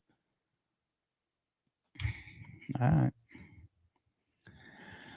I got a couple more. Oh man, this last one. I forgot I had that ready for y'all on the stream. The last one is shocking. It's shocking. Okay, in Drake news. You know he's doing okay, at least for the moment, if he's this far in the stream. Right. I mean, it's not big news, which for him is a good thing because he's out on tour killing. Right. But we don't want anything crazy for you right now if you're in the midst of rebounding, right? Here. And the biggest thing I can say to you is I didn't get here by being a piece of shit. I didn't get here by being a snake. I didn't get here by being a dickhead. I got here by being good to people, being nice to people, and my karma is straight. That's why I'm still on stage in 2025. Trust me. And I appreciate you always supporting me, always being there for me. I love y'all. I don't have no jokes tonight. I usually tell a joke or some shit, but tonight it's no jokes. It's just love. I appreciate you so much. I'm working on this album for y'all. Iceman, we got a lot to talk about. Trust me. My dogs that was on the floor tonight, my big dogs doing their thing. I appreciate it. Look at some of the comments. It says, the post is Drake is clearing the air about narratives floating around about his character, that he's a bad person, that he's untrustworthy, of course. First comment, this battle destroyed that man internally. Look at this one, LeBron with this little small micro violin. This one, Drake been trying to convince the world that he is a victim for over a year now. Those are some of the comments. Look at this one, victim rap is weird. This one, but you also are two things can be true at once. Bro really hurt. Look at this one. Wop, wop, wop, wop, wop. Dot, fuck him. Yeah, you're hurt. This is, it looks like you're bleeding inside. Continued. Bless his heart. Somebody put short Drake. I just wanted to see this clip and go to the logical side real quick. It tweaked my logical nerve. I don't know about the whole crowd that's there and screamed when you said that, and all the girls, oh, he's so right. No, he's so wrong. And I'm not saying Drake per se, right? But anybody knows somebody that's in a place of success and they're a shitty person, or they possibly got there by doing shitty things or displaying shitty conduct. Nobody knows those people. Some people might say your president, allegedly, right? But let me not use him. I stay away from Trump and politics. But nobody, I can tell you some league owners. I feel like one of the things that they've done is all shitty people shit, and help them get to some of the places that they've gotten. And they've even self-professed that we're willing to do anything. You know, some people, their approach on life, their approach on their career is I'm willing to do anything, right? Ask a prostitute, right? There's a bunch of allegedly a Cardi B, maybe like there's prostitutes they'll be willing to do anything for that check, right? There's a hired hitmen, right, that are living comfortably right now. They're not the feds ain't on them, the law enforcement ain't on them. Nobody knows that they just killed 5 people last year.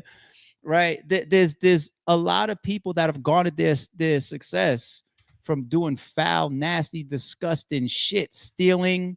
Just go to the financial district in Manhattan. go to walk in any big room with billionaires and shit. They're all clean. Nobody's getting fucked over. Nobody did any dirt. Nobody arred somebody. No Epstein shit. Nothing. Right? Are you kidding me? Like, what fiddle are you trying to play to the crowd here of I don't get to a position of success by being a bad person. There's a billion people that have gotten to success by being a bad person and fucking over people. I'm not saying that's the case with you, Drake, but you're clearly still fending off the narratives, you know, that you've even the grooming stuff and those are all bad narratives. The using and the pillaging of Black culture or Black artists or Atlanta. These are all negative narratives, and you're just fighting them off. And you don't have to, because that crowd is fucking sold out in front of you because you're Drake. You don't have to fend that shit off. You don't have to fight it. I get it. If you're Drake now, if I'm Drake and I wake up and I go on my phone because he's very active on his social media, obviously, or one of my burner accounts, and all I see is this morning 1 million posts or me all in hashtags and headlines. Maybe I do that. Maybe I search hashtag Drake this morning. Let me see what they're saying about me. Can't trust him. Fuck him. He'll do you dirty. He'll fuck you over. He'll rob you. He'll cheat. He'll steal. He'll do this. What? Nigga, at my show tonight, watch, I'm gonna address this. I get it, man. But you got a sold out crowd in front of you, and it's about the timing. How many times for the whole last year have we been saying the way that you're navigating the loss continues to extend the loss? It's just that simple, you know? And obviously your karma hasn't been perfect. So don't get up here and tell me about your karma. You know, Kendrick, some people would say Kendrick served you a whole dose of bad karma. Some people would say that. I don't know. All right, let's get off of that. How did I miss this one? How did I not see this? This was posted on this particular platform 5 days ago. The Killer Countdown, Camron is launching a battle rap league. Where the fuck was I? I saw this for the first time yesterday. He ain't tapping with me. You gotta tap in with certain people if you coming into the battle rap space. Cam, like who the fuck am I? No, but I would be highly supporting it. Camron has a huge platform, and he's one of our goats and legends. If he gets into battle rap, even if it's some slaughterhouse for the moment shit, or even if it's for one card or one event, Snoop came in real quick, boom, I got y'all. Vlad TV did one event. Slaughterhouse and Shady, Eminem did a post about it, and you know, he supports it. He's actually sponsored some events too, I believe, right? Drake sponsored some events. You got the caffeine wave that they say Drake was involved with too. We've had huge battlers come in for a moment and drop off some excitement and bring some of their following and bring some of their money, and that's all dope. This ain't y'all regular 9 to 5 of y'all career. Y'all not known for battle rap. So nobody could put that on y'all and be like, yo, Cam only did one event and then he got the fuck on, man. Not unless the actions of it really felt like, oh, you did some vulture type of shit.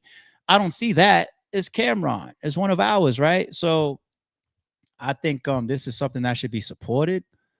But as I go through this, what is it? Oh, let me be careful with some of that footage. Dia the Hennyman versus. Yeah, there's a bracket here. Head Ice versus Heat. I don't know who Heat is. The Killer Countdown. Is this real? Am I getting trolled right now, y'all? Is this real? Because the flyer should be a little bit better, maybe, right? I don't know. Traumatos, not sure who that is, versus Ines. Okay. Mac Myron versus J400. Shout out to those two guys. My guy Jay Murder versus O Solo. Okay. All right. Dia the Henny Man versus Greg the Great. Not sure who Greg the Great is. Like, who's choosing some of the up and coming names that we don't know too well? Like, who chose this? Is it Cam? Is it? I have no information, no details on this. My first time yesterday. Danny Myers versus Yoshi G. B Magic versus P. Bonnie Gadaba versus Shuni. They didn't battle. Shuni and Bonnie, they ain't battle yet. This is the whole bracket. Shit. Shout out to Cam if this is real. I don't know. This is my first time hearing about it. I'm gonna give it a like. Shout out to any of this type of this would, if Cam comes out on his platform and starts promoting a battle rap event or a bracket or a tournament, it's going to get eyes that we don't normally get. So that's dope. So shout out to y'all. But I'll be on the lookout for more information. All right. Let's go to this, y'all. This one. This is one of those what would you do moments. Okay. I saw this on social media random, and I said, let me just see what the chat thinks. Shit. Yo, Elena, what you got going on? What? This is a friend? Yes. So this is what you turned Jehovah's Witness for? Sebastian, chill out. It's just a friend. Bro, and you got my kids on the ground. What are you talking Bro, you got my kids on the ground, bro. My daughter's on the ground. Winter, a grown ass nigga like this. I'm not even mad, bro, but she gotta go, bro. Feel me? She got DCF problems. She got all type of stuff, bro. This is crazy. This is crazy. This is really crazy. Can you chill out? This is crazy, bro. I don't know how you. Well, you know what? That don't even matter, bro. But dude, she got 2 kids, bro. She like if you see my daughter's on the ground, bro. She's not on the ground. Like no, seriously, she's on the ground, bro. She's on a cushion on the ground. You know she sleeps on the ground. Like this is crazy. This is crazy. This is crazy. Look at my daughter, bro. Look how my daughter is on the ground. Sebastian, what are you doing? Look how my daughter is on the ground. Yo, Elena, what you got going on, bro? What? Oh, yeah. What would you do? All right. So, wow. Let's go through every person, all 3. The woman, what did she try initially? Waking up and still in a haze. It's a prank. Yo, how did she set a prank, B? And then she continues to call out to this guy, Sebastian, where you? It's a prank. Let's all just play this off and try this lie in front of him now. It's a prank. Where you going? She gets out the bed in some sexy type lingerie. Is looking like, puts a t-shirt on to cover up. You covering up in front of your real nigga, but you got out the bed wearing that shit that comes from Victoria. Like, yo, so she is insane. And her as a mother, where is the self-dignity and respect as a mother when you really got your kids like that? Like one that's in the crib, okay, cool, big enough to cry or whatever, and can't get out the crib, hopefully. But the one that's on the floor like that, it's just like you over here in this mattress that's on the floor while the baby is in the other room on the floor. Yeah, you got to call child services on hubby. Now, let's go to dude in the bed. Didn't say a word. The problem with him, though, he's moving too slow. Moving way too slow. Rest in peace, Trouble. Right? He lost his life in a situation with him and a woman, and an alleged boyfriend came to the house, right? Whether he belonged there or not. Rest in peace, my homie Matt from college. Will, you know who I'm talking about. Matt, pretty boy Matt. He was over a young lady's crib in college and school. Dude came home, jealous, killed everybody, including himself. The woman, homie Matt, and killed himself. You know what I'm saying? Like this, he's moving too slow for me. Because he don't look like he's on point. He don't look like he got anything to overly defend himself right there. He's just trying to put his pants on and shit and moving like he's sluggish. Dude, this is a dangerous situation. You ain't heard in the next nigga crib. You ain't heard. If you knew, you playing with fire. All right, well, he's not around. Just you and the babies. I'm over there. If you knew, you playing with fire, and so is she. And women will put you in the spot. Come on through. He's not here. But if you didn't know, now you know. A nigga just walked into the fucking crib, dude. You moving slow. You are in danger. Fuck the pride and the ego. A man just walked into the crib while you are in bed with this chick. Immediately, you got to think, he belongs here. I don't. How did he get? She ain't talking about, oh, this person just broke in. Save me, save me, save me. She's talking about it's a prank. I got to get the fuck out of here fast and protect myself. Because this nigga fuck around and up on me and it's over. That happens every fucking day. He's moving slow as shit. In a deadly situation. Now, let's talk about the guy. In a calm world, we say, never blame the man. Blame the woman, right? Unless you know the nigga is purposefully like, yo, bet I'm out. Like, but even still, you're with her. You chose her. That's your BM. That's your girlfriend or whatever.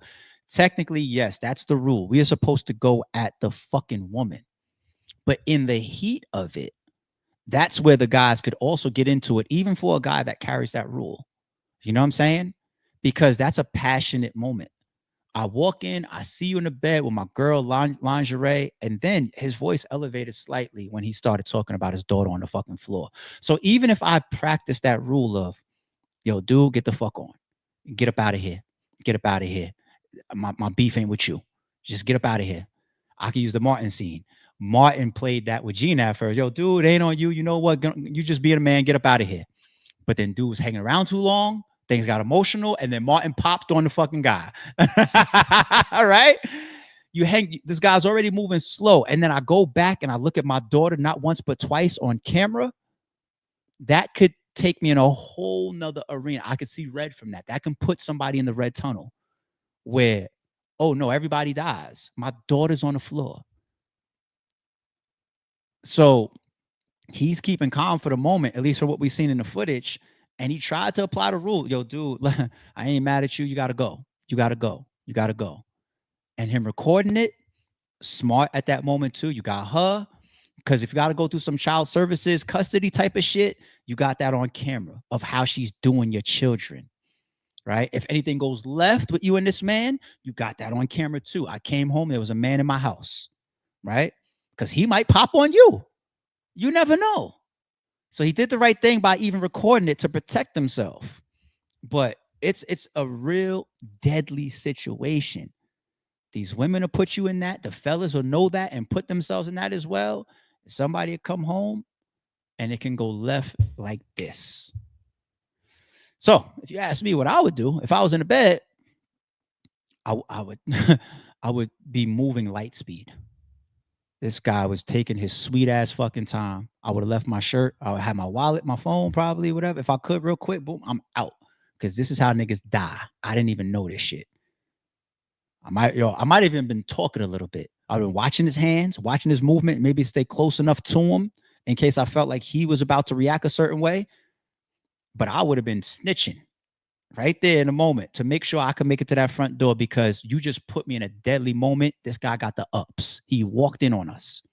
He could already have a knife. He could already have a gun. He could be intending, I'm about to kill this guy. I'm going to ask a couple questions. I'm going to shoot this guy in the fucking face. You never know what his mind is. He's having an emotional moment. And a lot of men cannot keep control of himself in some shit like that, especially with your fucking daughter on the floor. I'd have been snitching. I'd have been like, yo, my man, I ain't fucking know. She invited me over here while I'm moving. You probably got that one sentence out of me by the time I got out the door. You would have been hearing a fucking car start by the time he made his way back from the bedroom, seeing his daughter on the floor. I ain't playing in that. Because I'm thinking about if I'm on the other side, I would try to follow the rule. Dude, it's not your fault. Get the fuck about my house, right? I would try to follow the rule. But the red tunnel is what we define over here as a moment of temporary insanity. It's when you lose control of yourself. And seeing that little baby on the floor might make people lose control of all their rules, their self, everything, and you black the fuck out. And next thing you know, the whole crib is sprayed, and then you come to your fucking recollection of what just happened 10 minutes later when you calm down.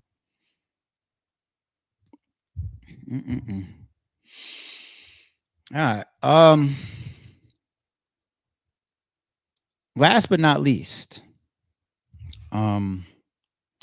I may have found the worst tattoo ever. Nobody can see me ending the stream like this before I get to the supers. I may have found the worst tattoo I think I've ever seen. I may have. Tell me, I'm gonna come to the chat after we talk about it. I want to see if y'all say no ARP. I seen much worse than that. I want to know, have y'all seen a worse tattoo than this? This guy has his sideburn turning into a dick with nuts and everything on the edge of his lips with some fucking spray coming out. And I think it's dripping too. What the fuck? Yeah, there's a fucking drip mark. There's a drip mark underneath too. There's a drip mark. So let me tell y'all, there actually is a way in the world where this tattoo ends up on me, but I end up in jail. There's one way. There's a way. It could happen to me. Y'all might be like, well, that never. I'll tell you, I'll explain how I can end up with this same tattoo. If I am drugged to the point where I'm immobile, I can't move, I can't do nothing, or I'm tied up or some shit like that. If you put this on my face and then I get away, I'm trying to take the life of whoever did it. So by the time this story broke for me, I'm possibly either on the run or in cuffs.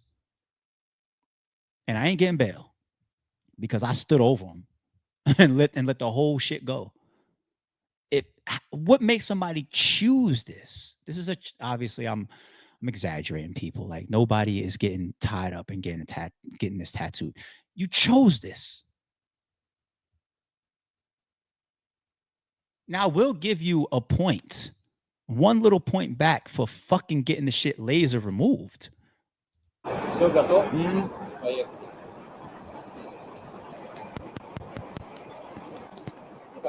But what made you even get it? And what even drove you to the laser removal? Like, were people telling you? Did you decide on your own? Was it an accident? Like, how do you end up with that on your fucking face? And the thing that makes me feel like it wasn't he's like mentally challenged mistake or whatever, because it's not your first face tattoo. You got shit on your forehead, shit on your mustache, above your lip area. You was in a mode of getting face tattoos. And you chose that? The caption to this shit ain't even in fucking English, people. All right, let me ask the chat. Chat, have you ever seen a worse tattoo? Yes or no? Oh my God, it was Pride Month. I don't care. Have you ever seen a worse tattoo? Yes or no? Just yeses and no's. I ain't trying to translate that shit, Nikita. I'm scared. No. Nah, I might have found it for y'all. Hey, yo, I seen this. Yeah, shorty gotta go. Not I. Has anybody seen? I might have found it. No. Steve-O has some stupid, disgusting Steve-O, whatever. No. Did I find it? Oh, Cap says, yes, I have. All right, so Cap, put in the checks and balances chat, the one that you've seen that's worse than that. We'll bring it to tomorrow's stream. But everybody else is saying, nah, this worst tattoo, F no, that's hard to beat. Yo, Cap, you got us intrigued a little bit now. Like, you got something worse than that? Everybody's saying that's the worst shit. No, worse by far. Nobody has seen a worse tattoo. I found it for y'all. The drip. Oh my God. Yeah, it just kept getting worse, that tattoo. It just kept getting worse. Cap, you gotta put it in the checks and balances chat. And if it doesn't turn our stomachs, then I'll even do a comparison with y'all. I'll be like, all right, chat, here's it's of course a mature platform. Okay. I don't do the no homo or the pause. I'm not homophobic, so I'm confident, I'm comfortable. If he's got something even that's in the realm, I'm comfortable with saying, hey, chat, A or B, which one is worse? I'm okay. You know what I'm saying? But oh shit, it's crazy. Especially during super chats time. I normally don't pull from the chat, but I will for this one. YBE TV. What's the overall goal for RBE? I hope you didn't miss the news that I am retired. The overall goal for Rare Beat Entertainment is just to continue to add to the battle rap culture at a very reserved level. You know what I'm saying? I do full circle. I've done a bunch of full circles. I did the Now What event ever since I retired. I did my first sponsorship battle that's coming up on Wings platform, I believe in October. So I want to do more sponsorships on other platforms. I want to continue to do full circles. I want to continue to do random one-off battles, just battles that I think are dope for the channel, dope for RBE's legacy, dope to me as a fan, maybe dope for y'all as well. And continue to support battle rap, cover battle rap, promote battle rap, critique battle rap, give my battle rap experience, be one of the spokesperson and one of the people that was in the trenches for 10 years and made it from operated at the bottom and also operated at the very, very super #1 top, you know, and has that breadth and range of legacy of changing and impacting the game in one of the most major ways that we've seen a platform or a league ever do. So continuing to carry that legacy. But I am retired. And even answering about my retirement 2 years later is an honor for me, or even having to mention it, I should say, because you didn't ask me specifically. But, you know, to ask that question, like overall for RBE, that's almost like you're not either accepting or knowing that I retired. And even though RBE is a team of people, I am the primary owner and the leader and the face and the spokesperson of it and the top financing of it. I am all those elements of Rare Breed Entertainment across the entire 10 years of it. So if I retire, essentially the rest of the folks as well, do other things or don't really have much to do within RBE. For almost a whole year, Winged and Lawrence continued that brick and that 1SK movement within RBE, but working with as many people as they were in that whole thing, it got edgy and there was a lot of back and forth and some issues, and I had to stop that and let them recalibrate with that. And Wing's essential recalibration now is spawning off our own league with our own partners, which I support and which I just sponsored a battle on. You know what I'm saying? So the max out question continues. I play with it sometimes, but I've said how many times, like, oh, there's no max out 4 coming. I'm retired. I'd rather just leave it at max out 3, which is one of the best overall battle rap events in battle rap history, in my humble opinion. And that 10-year retirement was my 10-year anniversary, and all the stars lined up. League of the Year even voted on Fox 5, right? I went and interviewed with them. I flew over to them and said, let's get it. League of the Year from all the major platforms that cover battle rap. Battle of the Year with Hitman Holla versus Ill Will. That was voted by Champion. Battle Rap of the Year voted by Champion for Big K. Event of the Year, Max Out 3. It's not even close. Arena of the Year. In the Blue Room, it was such a clean sweep leading up to that 10-year anniversary. It's like it doesn't get any better than that. It's like leave it there. You will not see a better retirement ever in battle rap, ever.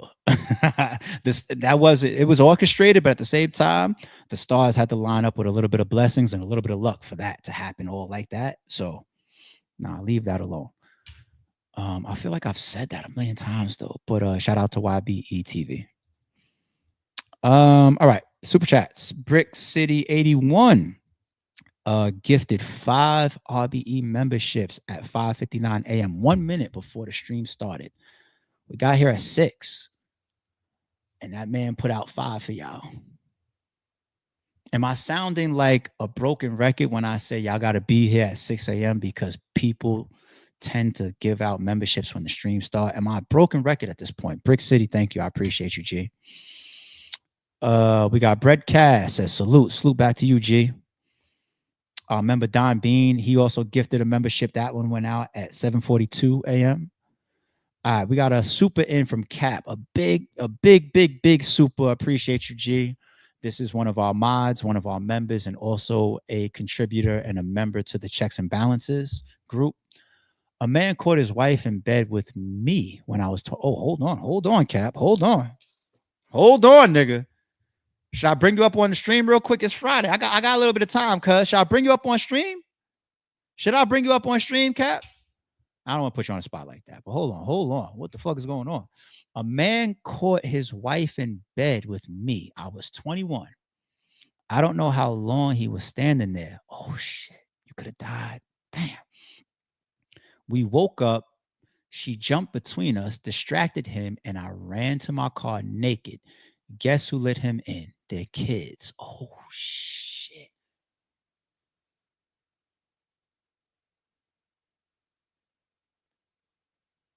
Yo, my nigga. Your actions are aligned with what I said. It's not an ego thing. It's not a pride thing. I'm pretty much in the wrong. This is another man's house. This is an emotionally through the roof and potential red tunnel situation. Kids in the house. A lot of men have lost their lives in this scenario.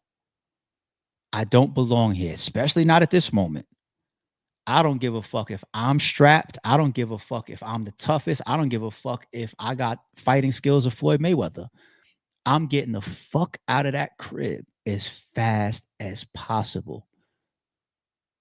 and I'm leaving behind anything that I if I have to leave something behind, I don't want to leave my address behind because you never know if that nigga grabs that. But I really want my wallet. Even if I have to leave my phone, if my phone is it's just never gonna be. But like I say, my phone was in another room, but I got my wallet, so I'm not leaving behind my address. You might get my phone, dude. I'm moving fast as fuck. It's a deadly situation. It's deadly. And that man was standing over y'all, and his kids opened the door. Imagine the kids open the door. We opened the door? Where's mommy? She's in the bed. Yeah. And you walk in there, and there go Cap in his 21-year-old ass in the fucking bed with my wife, and the kids is here. That's an emotional moment. And he got there while y'all was still asleep. So if he didn't have a strap on him, he could have went and got one. And if there wasn't a strap in the house, everybody got a kitchen. Everybody got a kitchen. He could have walked to the kitchen, came back. He could have held you hostage, my nigga. You could have woke up with a knife to your throat saying, I need answers. Real shit. Real shit, man. We glad that you're here.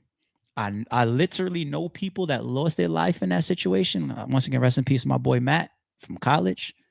And we've seen the situation with celebrities. We've seen it with it's damn, B. We're glad you're here.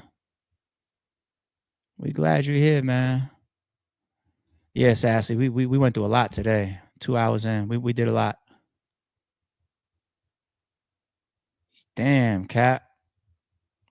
There you have it. What was I saying? Yo, get the fuck on, get the fuck out. And it's so common. Hey, Cap, here's my question. Let me keep an eye on the chat real quick before we get out of here. Cap, my question is this. Did you know she had a man? If that answer is yes, did she tell you? Was she the reason why? Was she the one that told you? If the answer is no, she didn't tell you she had a man, or you didn't know she had a man, what circumstances did you think was going on? Or did you have any indications like,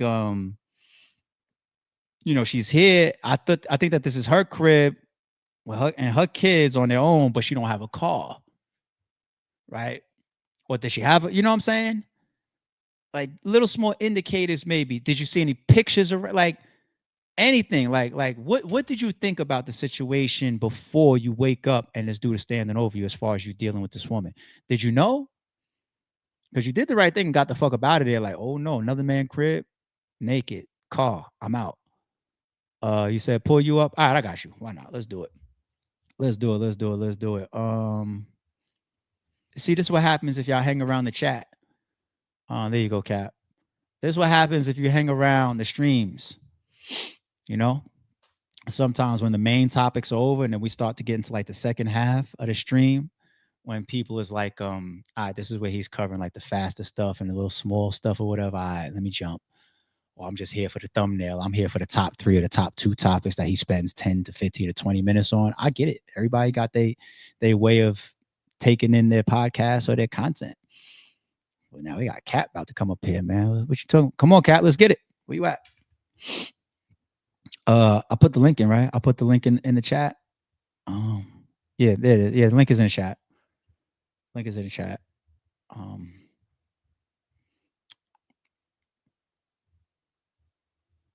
He said, get your cups out. It's the morning, people. Niggas got their popcorn, their drinks, and they roll up.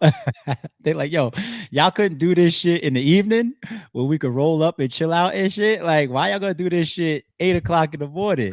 All right, so Mike Cap, all right, let me lob you some of these questions, Cap. And once again, respect to you for adding to the whole topic of this because it's important to cover. Just so happened one of our guys got a personal experience with this shit. All right, so tell us. Started like this. Did you know that she had a man? I knew she had a pause. husband. You took too long to answer, nigga. No. I knew she had a husband, but it was supposed to be. She told me they was not together. So it was a function at her house. Her sister, her kids was there. Me was all drinking, playing cards. A couple of friends, and then we ended up going to the room, and did what we did. We passed out, and when I woke up, I you know how when you wake up, you just your eyes barely open. I did that, and I seen something in front of me. I'm like, the fuck is this? What the fuck? She jumped in front of us. I ran out. I had to go to the car and get my pew pew because my keys and wallet and stuff was in the house. I had to go back. You came back into the crib strapped to get your shit. I had to go back and get my shit. I can leave you naked. If you would have used that to the car. If you would have used that, you know they got you on that though, right? Yeah, Legally, they would have fucked you over in that situation. Yeah, I know. If you had to use it, but go ahead. Yeah, I know. So, I ended up getting away. But the crazy thing is, I work with the girl. She was a coworker, and so still to this day. Oh no! Hell, I don't even know where she is anymore. You know what I mean? Okay. But back in the day, I didn't care about if they had a man or not. That was me. I didn't care. I was just still your girl. You know what I mean? And so, but I still kept on doing it. I don't know why I kept on still doing it, but you know, after a while, after I got older, I stopped doing that, messing with other men's women and things like that. But yeah, I've had some wild stories. I could have been out of here a few times, a handful of times, over women and dealing with women, and they're having men. You know, there's a detail that we didn't get from you yet. So we got your reaction, we got her reaction. What was his reaction? Oh, when they go in there, he was yelling at her. When I left, I don't know what was said between my time I get to the car and come back, but there was an argument when I walked in, and I grabbed my shit, and he started to come after me. She got in front of him. I said, "I'm just getting my shit. I don't want a problem. Just get my keys and my wallet here," and I left. I didn't want to pop him. It's not his fault, but I know how men. I know you was purely on defense mode. You was Yeah. purely on defense, then you was just coming back for your belongings real quick. Yeah. So if I ask this detail, was your stuff so far away that you couldn't get it when you made your first exit, or was it because you exited so fast to protect yourself that you forgot your stuff? It was, I opened my eyes, saw it. What the hell? She jumped over. Pew. It was one of those actions. It was just reaction. No, Fuck the let personal me think belongings. where my shit at right now? Because that wasn't even, because I don't know how long he was standing over me, bro. Yeah, that's crazy. Like, I'm sure he stood there and contemplated about what to do, but his kids are in another room. You know what I mean? So, and as I left, you can see the kids laughing.